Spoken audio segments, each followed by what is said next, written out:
Sales teams that use visual dashboards close 12% more deals because they can identify trends and opportunities faster than teams reading raw spreadsheets.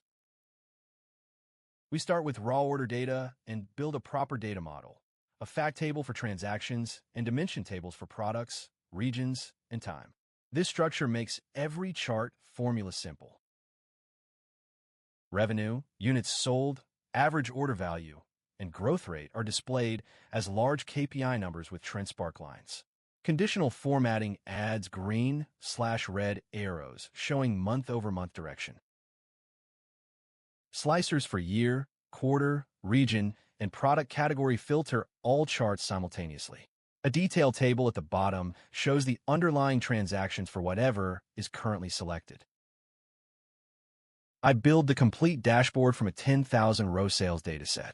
Every design decision is explained, color choices, chart types, layout proportions, resulting in a dashboard you'd present to executives. This dashboard template works for any sales team. Download it from the description, plug in your data, and impress your manager. Subscribe for more business Excel projects.